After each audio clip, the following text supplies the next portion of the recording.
Nova sestava državnega zbora je določena. Kot je znano, se je v parlament prebilo 7 strank. Po številu poslanskih sedežev si sledijo stranka Mira Cerarja, SDS, Desus, Združena levica, SD, NSI in Zavezništvo Alenke Bratušek.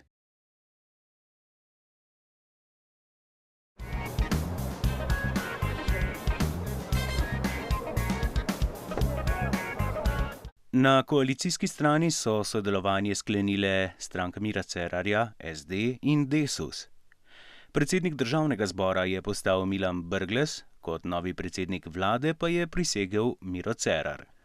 V skladu z izrečeno prisego bom storil vse, kar morem in znam za dobro Slovenije, da upravičimo zaupanje, ki so nam ga državljanke in državljani naklonili na volitvah. Na vseh nivojih bomo preprečevali razsipnost, korupcijo in nekompetentnost. Hvala. Novi sklic parlamenta je tudi že potrdil novelo zakona o vladi. Nova vlada bo imela 2 ministrstvi več kot do zdaj, in sicer Ministrstvo za javno upravo in Ministrstvo za okolje in prostor. Dosedanje Ministrstvo za kmetijstvo in okolje se bo preoblikovalo v Ministrstvo za kmetijstvo, gozdarstvo in prehrano, Ministrstvo za infrastrukturo in prostor pa v Ministrstvo za infrastrukturo.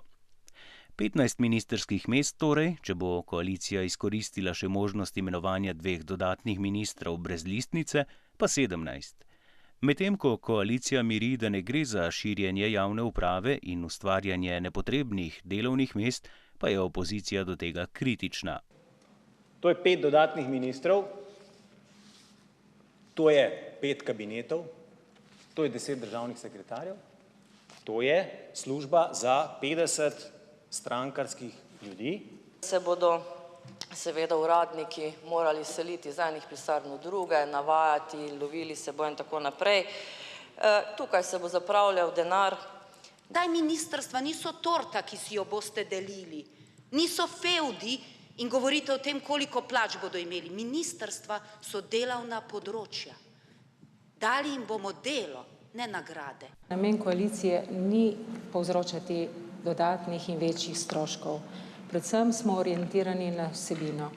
In jaz mislim, da nihče tukaj v dvorani ne more zanikati, da določena področja potrebujejo vsebinske premike. Glede na časovni načrt, ki ga je Cerar predstavil predsedniku države Pahorju, pa bi lahko novo vladno ekipo, 12. v zgodovini samostojne Slovenije, sprejeli že v petek 19. septembra, ko bi ta že opravila svojo prvo delovno sejo.